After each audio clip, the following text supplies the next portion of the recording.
Morning everyone. Hope अच्छे होंगे। पढ़ाई चल रही होगी आप लोग की, स्टार्ट हो गई पढ़ाई, आप लोग तो पढ़ भी रहे होंगे आप लोग। आज हम आप पिछली वीडियो से आगे कंटिन्यू करेंगे। आज हम वीडियो में पढ़ेंगे बेंजीन। लास्ट वीडियो में हमने पढ़ा था बेंजीन की स्ट्रक्चर को कैसे डिटरमाइन किया गया था कि बेंजीन जो आपका C6H6 है, साइक्लिक आपका रिंग है, वो एरोमेटिक है, कैसे सबको स्ट्रक्चर को डिटरमाइन किया गया। तो लास्ट वीडियो में आपने पढ़ लिया, लास्ट वीडियो आपको दे दिया। आज हम पढ़ेंगे बेंजीन के रिएक्शंस कौन से आपको जो सिलेबस में दिया है, रिएक्शंस ऑफ बेंजीन। तो बेंजीन किस टाइप के रिएक्शंस दिया है, आपको देता है, शो करता है, उसके बारे में पढ़ेंगे। बेसिकली बेंजीन का रिएक्शन देखेंगे तो 3 तरह के रिएक्शन शो करते हैं: electrophilic substitution reaction, addition reactions and oxidation reactions. आपके सिलेबस में सिर्फ एक ही दिया है, वो है इलेक्ट्रोफिलिक सब्स्टिट्यूशन रिएक्शंस, इसके बारे में दिया है। उसके अलावा हम थोड़ा आपका पढ़ेंगे एडिशन रिएक्शन, ऑक्सीडेशन भी, इनके बारे में पढ़े। आपके सिलेबस में नहीं दिया है, फिर भी थोड़ा सा मैं आपको इस वीडियो में आपको बताऊंगा, ताकि अगर आपको कोई भी कॉम्पिटिटिव एग्जाम देना हो तो वहाँ पर इसके कारण आपका एग्जाम में आप पीछे नहीं हो जाए, आपका सिलेक्शन नहीं हो। इसलिए सिलेबस से भी थोड़ा बहुत, सिलेबस के अलावा भी बहुत ऐसी चीज़ें जो आपको कॉम्पिटिटिव एग्जाम में आपके काम आ सकते हैं, वो चीज़ें भी मैं आपको थोड़ी इस चीज़ में आपके हर एक वीडियो में थोड़ा आपको मैं डालते जाऊंगा। तो पहला आपका है इलेक्ट्रोफिलिक सब्स्टिट्यूशन, नाम से इलेक्ट्रोफाइल सब्स्टिट्यूशन रिएक्शन। सब्स्टिट्यूशन का मतलब आपका रिएक्शंस, सब्स्टिट्यूशन रिप्लेसमेंट, इलेक्ट्रोफाइल। तो एक इलेक्ट्रोफाइल जब दूसरे इलेक्ट्रोफाइल को रिप्लेस करता है तो वैसे ही रिएक्शंस को बोलते हैं इलेक्ट्रोफिलिक सब्स्टिट्यूशंस रिएक्शंस। अभी इसको हम डिटेल में पढ़ेंगे। Then addition reaction. एडिशन नाम से ही है, बेंजीन में कोई चीज़ आपका एडिशन का मतलब ऐसा रिएक्शन जिसमें आपके रिएजेंट जुड़ते हैं, कोई निकलता नहीं है। सब्स्टिट्यूशन में क्या होता है, एक जुड़ेगा दूसरा हट जाएगा। एडिशन में क्या होता है, आपका होंगे, कोई चीज़ निकलेगा नहीं, सिर्फ जुड़ेगा आपका। एंड ऑक्सीडेशन नाम से ही है, oxy plus addition, oxygen plus addition, addition of oxygen को बोलते हैं हम ऑक्सीडेशन रिएक्शंस। तो ऑक्सीजन के प्रेजेंस में उनकी क्या आपका प्रोडक्ट आपका बनता है, तो उसके बारे में। तो ये 3 मेन रिएक्शंस हैं जिसके बारे में आज हम पढ़ेंगे, एक एक करके देखेंगे। डिटेल में आपका पढ़ेंगे इलेक्ट्रोफिलिक सब्स्टिट्यूशन रिएक्शंस, इसकी मैकेनिज्म क्या है, कैसे आपका शो करते हैं, क्यों शो करता है आपका बेंजीन इलेक्ट्रोफिलिक सब्स्टिट्यूशन रिएक्शंस, उसके बारे में बताएंगे। एंड देन कुछ आपके जो सिलेबस में 5-6 सब्स्टिट्यूशन रिएक्शन दिए हैं, जैसे nitration, sulphonation, halogenation, Friedel Crafts alkylation, Friedel Crafts acylation, ये 5-6 रिएक्शंस हैं, उनके बारे में पढ़ेंगे आपको पहले डिटेल में। एंड देन एडिशन एंड आपका ऑक्सीडेशन के बारे में पढ़ेंगे। देखिए, इलेक्ट्रोफिलिक सब्स्टिट्यूशन रिएक्शंस आपका नाम से ही, सब्स्टिट्यूशंस रिप्लेस करना, इलेक्ट्रोफिलिक। ऐसा क्यों होता है, बेंजीन इलेक्ट्रोफिलिक सब्स्टिट्यूशन रिएक्शन क्यों सकता है, क्यों शो करता है, इलेक्ट्रोफाइल अटैक करता है। इलेक्ट्रोफाइल का मतलब इलेक्ट्रोफाइल, इलेक्ट्रॉन, फाइल मतलब लविंग। तो ऐसा स्पीसीज जो इलेक्ट्रॉन को क्या करेगा, लव करेगा, अट्रैक्ट करेगा अपनी तरफ, या इलेक्ट्रॉन की तरफ वो अट्रैक्ट होगा। तो कौन होगा, इलेक्ट्रॉन के ऊपर क्या है, नेगेटिव चार्ज है। तो नेगेटिव चार्ज के ऊपर कौन आपका अट्रैक्ट होगा, या नेगेटिव चार्ज को अपनी तरफ कौन अट्रैक्ट करेगा, जिसके पास पॉजिटिव चार्ज होती है। तो जो जितने भी न्यूक्लियर आपके पॉजिटिव चार्ज आपके स्पीसीज होते हैं, जिनके पास इलेक्ट्रॉन की डिफिशियंसी होती है, उन्हीं को बोलते हैं इलेक्ट्रोफाइल्स। तो ये इलेक्ट्रोफाइल क्या करते हैं, अटैक करते हैं, और बेंजीन के एक या एक से ज़्यादा हाइड्रोजन को क्या करते हैं, रिप्लेस करके खुद जुड़ जाते हैं। अभी क्यों इलेक्ट्रोफाइल्स क्यों अटैक करते हैं बेंजीन के ऊपर, या बेंजीन उस इलेक्ट्रोफाइल को क्यों अटैक करता है? तो इसका रीज़न है, जब आपको उन्हें ऑर्बिटल पिक्चर पढ़ाया था लास्ट वीडियो में, तो उसमें आपने देखा होगा कि बेंजीन के ऊपर क्या, बेंजीन में जैसे 6 मॉलिक्यूल, आप 6 कार्बन है, तो हर एक कार्बन क्या sp2 हाइब्रिडाइजेशन है, और हर एक sp2 हाइब्रिडाइजेशन के साथ एक p ऑर्बिटल आपका होता है। तो p ऑर्बिटल जिसमें एक इलेक्ट्रॉन, 6 कार्बन 6 p ऑर्बिटल्स आपके होते हैं, हर एक में एक इलेक्ट्रॉन्स प्रेजेंट रहता है। तो इलेक्ट्रॉन्स आपके क्या होते हैं, एक जगह फिक्स नहीं होते हैं, रिवॉल्व करते रहते हैं आपके ऐसे। इसलिए आपको बताया था कि जो आपकी बॉन्ड लेंथ होती है आपकी जो बेंजीन की, वो सिंगल बॉन्ड और डबल बॉन्ड के बीच में होती है। सिंगल बॉन्ड का आपका होता है 1.54, डबल बॉन्ड का होता है आपका 1.34 एंगस्ट्रॉम। लेकिन जब बेंजीन की स्ट्रक्चर, आपके बेंजीन की जब बॉन्ड लेंथ देखा गया था, तो उसमें क्या मिला था आपका एक्सरे से, तो बेंजीन की जो बॉन्ड लेंथ होती है वो होता है 1.39 एंगस्ट्रॉम, मीन्स सिंगल बॉन्ड और डबल बॉन्ड के बीच में। तो ऐसा क्यों होता है, तो ऑर्बिटल पिक्चर में बताया था, इलेक्ट्रॉन्स क्या होते हैं, जो पाई इलेक्ट्रॉन्स होते हैं, p ऑर्बिटल इलेक्ट्रॉन्स, वो एक जगह फिक्स नहीं होते, मूव करते रहते हैं। तो मूव करने से क्या होता है, बेंजीन रिंग के ऊपर आपका जैसे ये बेंजीन रिंग है, तो कभी आपके अपर लोब में आपके इलेक्ट्रॉन्स रहते हैं, कभी लोअर लोब में। तो आपके above the ring and below the ring, दोनों तरफ इलेक्ट्रॉन डेंसिटी रहती है आपकी। इलेक्ट्रॉन की डेंसिटी ज़्यादा होती है, इलेक्ट्रॉन्स ज़्यादा होते हैं, 6 इलेक्ट्रॉन्स होते हैं। तो इलेक्ट्रॉन्स इनके पास ज़्यादा है, देर इलेक्ट्रॉन रिच होते हैं। तो इलेक्ट्रॉन रिच होने के कारण क्या होता है, जिन ऐसे आपके रिएजेंट्स जिसके पास इलेक्ट्रोफिल आपके इलेक्ट्रॉन्स की कमी है, जिनका इलेक्ट्रॉन की डिफिशियंसी है, वो इलेक्ट्रॉन्स की तरफ क्या आते हैं, बेंजीन रिंग अटैक करता है। इसीलिए क्या करता है, आपका इलेक्ट्रोफिलिक सब्स्टिट्यूशन रिएक्शन शो करता है। तो कोई आपसे पूछे क्यों बेंजीन शो करता है, तो उसका रीज़न यही है क्योंकि due to the delocalised P electrons, pi electrons. Benzene ring में क्या है, डीलोकलाइज्ड पाई इलेक्ट्रॉन्स है, ये इलेक्ट्रॉन्स मूव करते रहते हैं। इसके कारण इलेक्ट्रॉन आपके बेंजीन रिंग के above and below the plane उसके क्या आपके इलेक्ट्रॉन्स आपके मूव करते रहते हैं, उनकी डेंसिटी ज़्यादा होती है। Means it is a electron rich आपका कंपाउंड या रिंग होता है, इलेक्ट्रॉन रिच रिंग होता है। तो इसके पर इलेक्ट्रॉन्स क्या है, ज़्यादा है। इससे क्या होती है, इलेक्ट्रोफाइल जिसके पास इलेक्ट्रॉन्स की कमी होती है, डिफिशिएंट होते हैं, वो इलेक्ट्रॉन्स क्या करते हैं, इसके ऊपर अटैक करते हैं।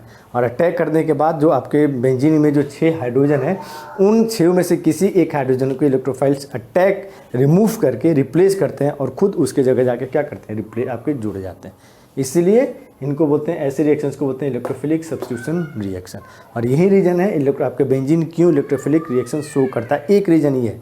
दूसरा रीज़न जब आपको मैग्नीशियम पढ़ाऊंगा तब आपको बताऊंगा कि क्यों बेंजीन इलेक्ट्रोफिलिक सब्स्टिट्यूशन ही शो करता है, आपका एडिशन या दूसरा रिएक्शन शो नहीं करता। तो आपको जब मैग्नीशियम बताऊंगा अभी इसके बाद, तब उसमें पढ़ाऊंगा। अभी यही है मीन्स इलेक्ट्रोफिलिक सब्स्टिट्यूशन रिएक्शन। जैसे एग्जाम्पल है, बेंजीन है, रिएजेंट है, कैटलिस्ट के प्रेजेंट में ये आपका जो इलेक्ट्रोफाइल पोर्शन है ये न्यूक्लियोफाइल, रीजन के इलेक्ट्रोफिलिक पोर्शन है ये न्यूक्लियोफिलिक पोर्शन। ये इलेक्ट्रोफिलिक पोर्शन बेंजीन के इस हाइड्रोजन को रिप्लेस करता है, हटाता है, खुद यहाँ आके जुड़ जाता है और ये सब्स्टिट्यूशन प्रोडक्ट बन गया, हाइड्रोजन प्लस NU आपका रहा। तो यही है जनरल ये रिएक्शन है आपका इलेक्ट्रोफिलिक सब्स्टिट्यूशन रिएक्शंस का। और क्यों शो करता है उसका पहला रीजन आपका ये है। मैकेनिज्म है इलेक्ट्रोफिलिक सब्स्टिट्यूशन रिएक्शन का मैकेनिज्म। बेसिकली जो इलेक्ट्रोफिलिक जो भी आपका रिएजेंट आपका हो, इसको इलेक्ट्रोफिलिक सब्स्टिट्यूशन रिएक्शंस को जो बेंजीन जब शो करता है या बेंजीन कंटेनिंग जब कंपाउंड शो करते हैं, तो उसी को हम बोलते हैं दूसरे नाम से इलेक्ट्रोफिलिक एरोमेटिक सब्स्टिट्यूशन रिएक्शंस के नाम से भी जाना जाता है। तो अगर पूछ दिया कहीं electrophilic writers mechanism right A detail about electrophilic aromatic substitution reactions, it means ऐसा इलेक्ट्रोफिलिक सब्स्टिट्यूशन रिएक्शंस जिसमें आपका क्या बेंजीन रिंग इन्वॉल्व, जो सब्स्टिट्यूशन हो रही है, इलेक्ट्रोफाइल जो सब्स्टिट्यूट कर रहा है किसके ऊपर कर रहा है, बेंजीन रिंग के ऊपर, इसलिए उसको बोलते हैं इलेक्ट्रोफिलिक एरोमेटिक सब्स्टिट्यूशन रिएक्शन। तो कोई भी रिएजेंट हम यूज़ करें, इलेक्ट्रोफिलिक सब्स्टिट्यूशन रिएक्शन जो बेंजीन आपका शो करता है, सबकी मैकेनिज्म सेम होती है। कुछ भी इलेक्ट्रोफाइल आप यूज़ कीजिए, नाइट्रेशन कीजिए, सल्फोनेशन कीजिए, आपका हैलोजनेशन कीजिए, फ्रिडलक्राफ्ट एल्काइलेशन कीजिए, फ्रिडलक्राफ्ट एसाइलेशन कीजिए, जिस भी टाइप का आप रिएक्शंस कैरी आउट करेंगे इलेक्ट्रोफिलिक सब्स्टिट्यूशन, सब में मैकेनिज्म आपका सेम होगा। डिफर क्या करता है, तो आपकी जो सबसे पहला step formation of electrophile, different electrophiles आपके रहेंगे, different Regents, different formation of electrophiles, बाकी जो स्टेप्स होते हैं आपके सेम होते हैं। तो 3 ही ये जो आपका मैकेनिज्म होता है, ये 3 स्टेप्स में जनरली अकर होता है। ये 3 स्टेप्स, पहला है फॉर्मेशन ऑफ इलेक्ट्रोफाइल, जैसे इलेक्ट्रोफाइल्स रहेगा एक एक करके डिटेल में भी हम देखेंगे। तो पहला स्टेप आपका होता है इलेक्ट्रोफाइल्स की फॉर्मेशन। दूसरा स्टेप होता है फॉर्मेशन ऑफ कार्बोनियम है, इलेक्ट्रोफाइल जब अटैक करेगा उसके बाद जो रिंग होगी वो आपका कन्वर्ट होगा, उसके स्टेबलाइजेशन होगा, उस बोलते हैं कार्बोनियम है। एंड थर्ड आपका होता है फाइनल प्रोडक्ट, मीन्स एलिमिनेट होगा उसमें से हाइड्रोजन बेंजीन रिंग में से, और बेंजीन रिंग एलिमिनेट होने के बाद आपका फिर से बेंजीन रिंग आपका रिगेन होगा, रिगेन होने के बाद आपके फाइनल जो प्रोडक्ट हमें चाहिए सब्स्टिट्यूटेड प्रोडक्ट, वो प्रोडक्ट हमें जाके बनेगा थर्ड स्टेप में। तो कोई भी रिएजेंट हो, कुछ भी रिएजेंट हो, स्टेप जो सब में होगा यही 3 आपके स्टेप से ये रिएक्शन अक्कर होते हैं। आपका कुछ भी हो, आपका नाइट्रेशन हो, सल्फोनेशन हो, एसिटेशन हो, आपका एल्काइलेशन हो, या फिर आपका हेलोजनेशन हो, कोई भी रिएक्शन हो, मैकेनिज्म आपका सेम रहेगा। अब एक एक करके तीनों स्टेप्स को देखेंगे। आपका क्या नाम है, इलाबोरेट करके मैं आपको समझाता हूँ कि इलेक्ट्रोफाइल्स की कैसे फॉर्मेशन होती है, कार्बोनियम आयन की कैसे फॉर्मेशन होती है, उसकी स्टेबलाइजेशन क्या होता है, और फाइनल प्रोडक्ट कैसे बनता है। ये 300 एक एक करके आपको डिटेल में पढ़ाएंगे, आपको बताता हूँ। और यही तीनों चीज़ आपका क्या होगा, आपका अलग अलग टाइप्स ऑफ रिएक्शन में, अलग अलग रिएजेंट्स में आपके अलग अलग, आपके सिर्फ इलेक्ट्रोफाइल डिफर, बाकी सब कुछ क्या होगा आपका सेम होगा। वो मैं आपको चीज़ बता दूंगा, एक टेबल के फॉर्म में आपको बता दूंगा कि कैसा नेम ऑफ रिएक्शन क्या, जैसे नाइट्रेशन है तो इलेक्ट्रोफाइल क्या बनेगा और फाइनल प्रोडक्ट क्या बनेगा, बाकी सब कुछ आपका सेम रहता है। तो आप देखते हैं इसमें कि फॉर्मेशन ऑफ एक एक करके मैकेनिज्म जो आपका जो स्टेप है, तीनों स्टेप एक एक करके इलेबोरेट करके देखते हैं। ये पहला स्टेप आपका मैकेनिज्म का ऑफ इलेक्ट्रोफिलिक सब्स्टिट्यूशन का।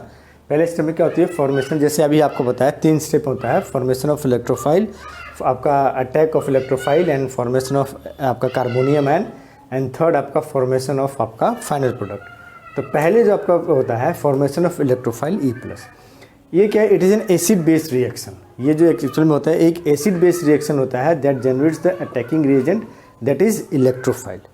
इलेक्ट्रोफाइल जो होता है आपका कैटलिस्ट जो हम यूज़ करते हैं यहाँ पर, जो पहले आपका जैसे EU है, ये क्या रिएजेंट है, कैटलिस्ट इलेक्ट्रोफाइल बनता है कैटलिस्ट प्लस Ne। तो ये जो कैटलिस्ट होती है, इस कैटलिस्ट की नेचर आपकी होती है सिंस इलेक्ट्रोफाइल यहाँ से अटैक करना है, तो इलेक्ट्रोफाइल हटाना मतलब E+। तो ये जो इन दोनों के बीच में जो आपका बॉन्ड बनाने में इलेक्ट्रॉन जो इन्वॉल्व होगा, वो इलेक्ट्रॉन्स इस न्यूक्लियोफाइल के साथ क्या होगा, आपका मूव करेगा। इस इलेक्ट्रोफाइल्स न्यूक्लियोफाइल्स के साथ मूव करेगा, इसका मतलब कैटलिस्ट का नेचर आपका कहना चाहिए, कैटलिस्ट जो आपकी होनी चाहिए वो आपका कैटलिस्ट जो ना वो कैसा होना चाहिए आपका लीविस एसिड, या ऐसा कैटलिस्ट जिसके पास इलेक्ट्रॉन्स की कमी है, ऐसे कैटलिस्ट यहाँ पर हम यूज़ करते हैं। तो यही है आपका catalyst use for the generation of electrophiles are generally acidic in nature, मतलब जो electrons according to Lewis acid base concept आपने पढ़ा होगा, अकॉर्डिंग टू लीविस आपका acid is a substance that accept a low number of electrons. तो since यहाँ पर जो बॉन्ड आपका इलेक्ट्रोफाइल्स और जो रिएजेंट है, ये बॉन्ड न्यूक्लियोफाइल के साथ जा रहा है, इलेक्ट्रोफाइल्स की फॉर्मेशन हो रही है, तो इलेक्ट्रॉन्स आपका न्यूक्लियोफाइल्स इलेक्ट्रॉन रिच हो जा रहा है। तो कैटलिस्ट की नेचर कैसी होनी चाहिए, जिसके पास इलेक्ट्रॉन्स की कमी है, तो उसको हम इसको बोलेंगे ऐसे को लिविस एसिड बोलते हैं।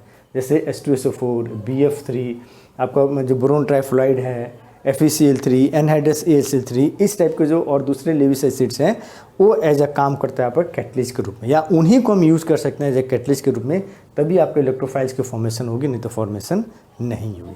तो ये पहला स्टेप है आपका, रिएजेंट लेंगे, कैटलिस्ट लेंगे, कैटलिस्ट क्या करेगा, इस न्यूक्लियोफाइल को अपने तरफ अटैक कर लेगा, क्योंकि इसके पास इलेक्ट्रॉन्स की कमी होती है, अटैक करेगा, इलेक्ट्रोफाइल्स की फॉर्मेशन होती है। तो पहला step formation of electrophile.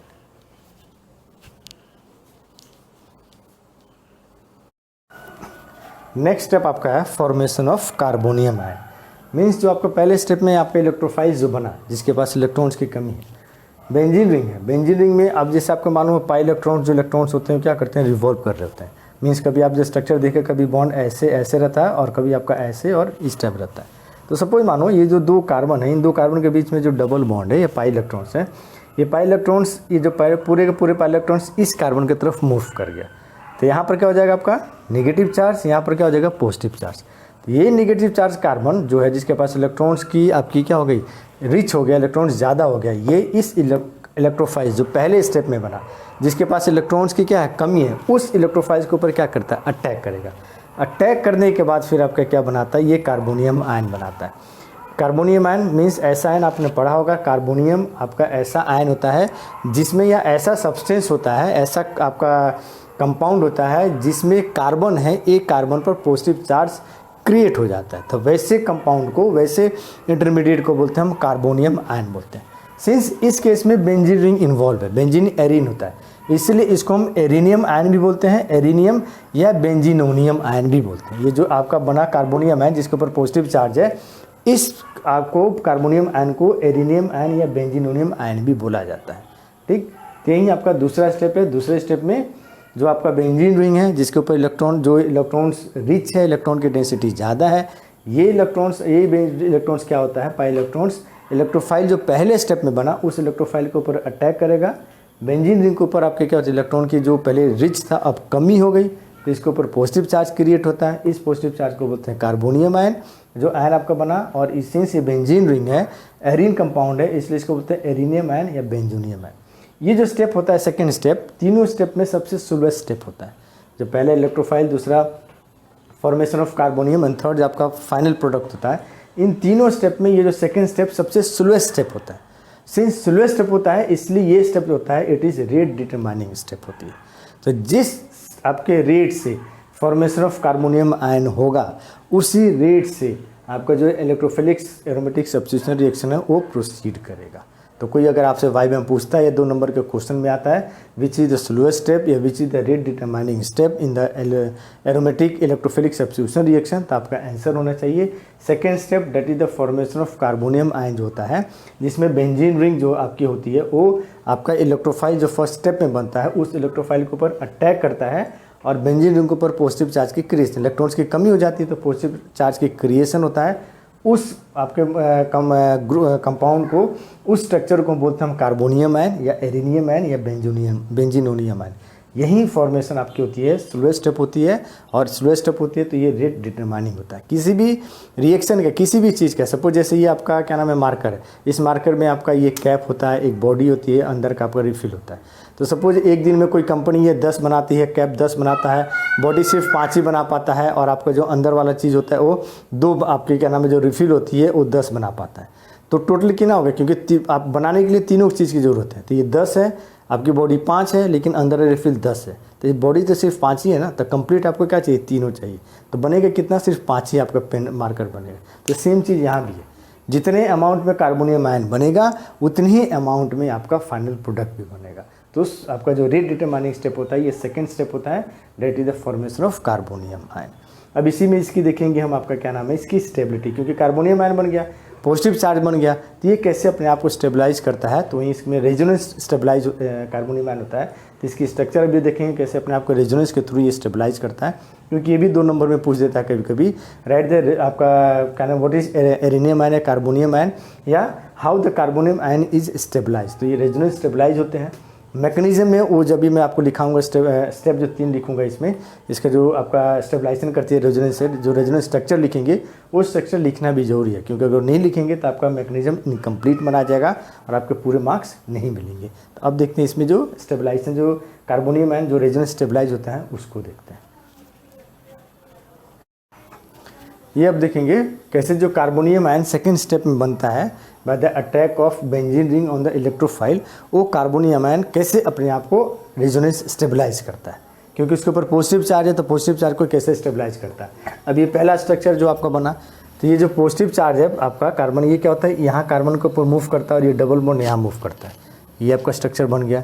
Then ये अगेन इस कार्बन पर गया, डबल बॉन्ड यहाँ पर का मूव कर गया। तो इस तरह स्ट्रक्चर जो आपका है, ये पॉजिटिव चार्ज 1 2 3 4 5, इन 5 कार्बन के बीच में क्या हो रहा है, आपका डिस्ट्रीब्यूट हो रहा है। तो डिस्ट्रीब्यूट हो रहा है तो इसकी इंटेंसिटी क्या होती है, कम हो जाती है। तो इसी चीज़ को, प्रोसेस को क्या बोलते हैं हम, रेजोनेंस। आपने पढ़ा होगा, रेजोनेंस एक ऐसा प्रोसेस फिनोमेना होता है जिसमें पाई इलेक्ट्रॉन्स, जो पाई बॉन्ड बनाने में इन्वॉल्व होते हैं इलेक्ट्रॉन्स, और जो आपके पॉजिटिव चार्ज होते हैं इनकी मूवमेंट होती है, इनकी मोशंस, आपके पोजीशंस चेंज होते हैं। पोजीशन चेंज होने के कारण डिफरेंट स्ट्रक्चर्स बनते हैं, उनको बोलते हैं रेजोनेंस स्ट्रक्चर्स बोलते हैं।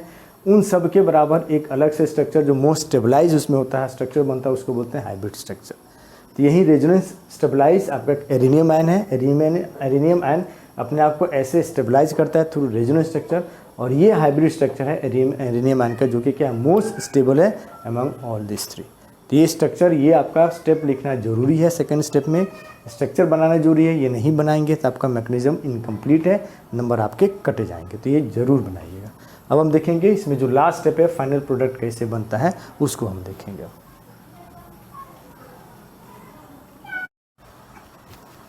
लास्ट आपका देन लास्ट जो स्टेप आपका है इस मैकेनिज्म में, वो है formation of the final product. इसमें क्या होता है, जो एरिनियम आयन सेकेंड स्टेप में बना, इस एरिनियम आयन में जो sp3, अब आप देखेंगे जो कार्बन इसमें है आपका, जो डबल बॉन्डेड है, ये sp2 है, ये भी sp2 है, ये भी sp2 है, ये भी sp2 है, ये आपका क्या है sp2 है प्लस पॉजिटिव चार्ज, और ये आपका sp3, क्योंकि 1 2 3 4 आपके साथ बॉन्ड जुड़े हुए हैं, तो ये sp3 हाइब्रिड है।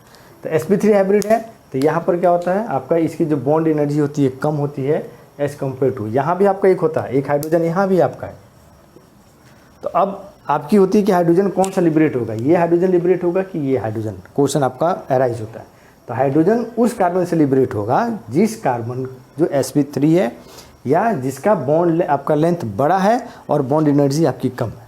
बॉन्ड लेंथ बड़ा है तो उसको तोड़ने में क्या होगा, हमें कम एनर्जी की जरूरत पड़ेगी, तो वो आपका sp3 होता है। sp2 में क्या होता है, बॉन्ड लेंथ थोड़ी सी घट जाती है, तो बॉन्ड एनर्जी आपका मोर स्टेबल हो जाता है, न्यूक्लियस के नज़दीक आता है। इसमें बॉन्ड एनर्जी बड़ा है क्योंकि sp3 है, sp3 p ऑर्बिटल है तो बड़ा आपका है, और ये भी आपका, तो ये बॉन्ड लेंथ आपका बड़ा है। तो हाइड्रोजन जिस कार्बन के साथ इलेक्ट्रोफाइल अटैच होता है, उसी कार्बन के साथ जो हाइड्रोजन आपका होता है, वही हाइड्रोजन यहाँ पर क्या होता है, एलिमिनेट होती है। और ये हाइड्रोजन जो पहले स्टेप में न्यूक्लियोफाइल कैटलिस्ट के साथ जो कॉम्प्लेक्स बनाता है, उस न्यूक्लियोफाइल के साथ ये क्या करता है, अटैक करता है, अटैक होगा, और ये आपका बना लेगा हाइड्रोजन प्लस न्यूक्लियोफाइल एक कॉम्प्लेक्स। कैटलिस्ट यहाँ से अपना अलग हो जाएगा। कैटलिस्ट का जो रोल होता है टू इन्हेंस या to increase the rate of reactions वो इसका काम होता है। और आपने पढ़ा होगा कि catalyst that increases the rate of reaction but does not gate itself use the reaction, मतलब रेट ऑफ रिएक्शन को बढ़ाता है लेकिन खुद रिएक्शन में यूज नहीं होता है, जैसे स्टार्टिंग में था वैसे ही लास्ट में होता है। तो सेम चीज़ आपका यही हो गया, तो HU निकला और कैटलिस्ट अपना अलग हो गया। देन आपका ये हाइड्रोजन यहाँ से निकलता है, हाइड्रोजन जब यहाँ से निकलेगा एज ए प्रोटोन के रूप में, H पॉजिटिव के रूप में निकलता है। तो इस कार्बन के पास क्या था, अब इस कार्बन का आप देखेंगे तो ऐसे होगा, इस कार्बन का जो स्ट्रक्चर आप देखेंगे ऐसे, एक कार्बन जो प्रोटॉन छोड़ कर गया, यहाँ पर क्या आपका आपका पाई ऑर्बिटल है, p ऑर्बिटल है, उसके पास आपका पेयर ऑफ इलेक्ट्रॉन्स है।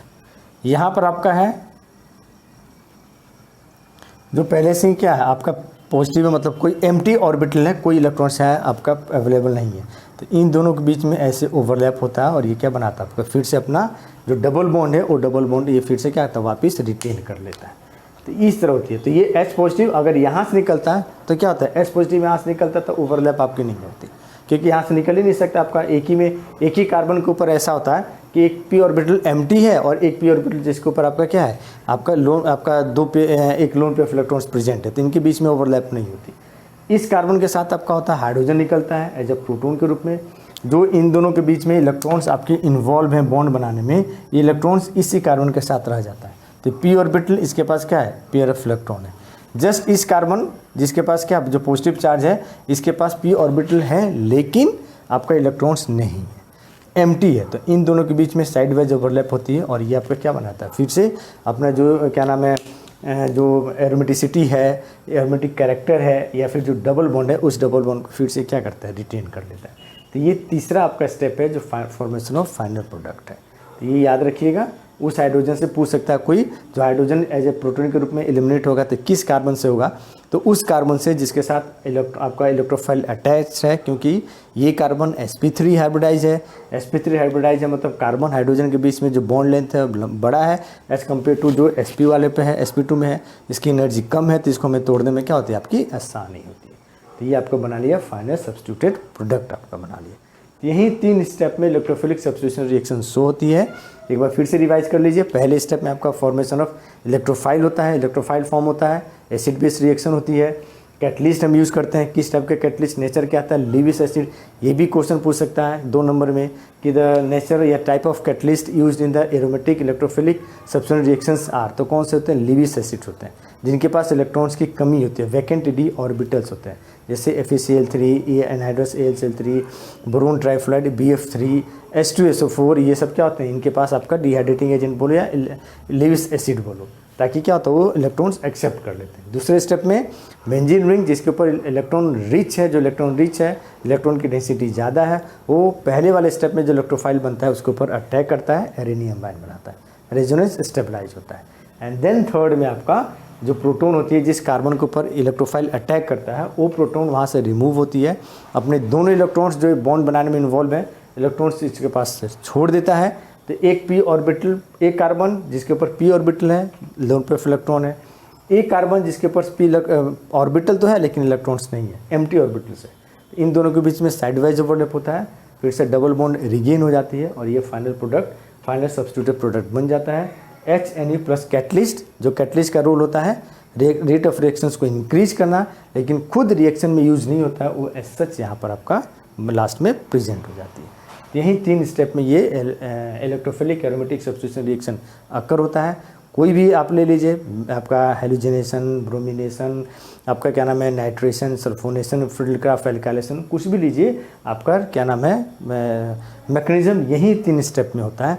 चेंज क्या होता है, सिर्फ जो ई है यही आपका चेंज होगा, बाकी सब कुछ आपका सेम रहेगा, सिर्फ ई चेंज होगा। अलग अलग नाइट्रेशन में NO2 रहता है, सल्फोनेशन में SO3H रहती है, ब्रोम में आपका हेलोजिनेशन में X प्लस रहता है, हेलोजेंस रहते हैं, फिल्डक्राफ्ट एल्काइलेशन में R प्लस रहता है, एसाइलेशन में RCO प्लस रहता है। तो अलग अलग इलेक्ट्रोफाइल्स, अलग अलग आपके टाइप ऑफ रिएक्शन, अलग इलेक्ट्रोफाइल्स, मैकेनिज्म सब में सेम होता है। ठीक, तो यह है इलेक्ट्रोफिलिक सब्स्टिट्यूशन रिएक्शंस।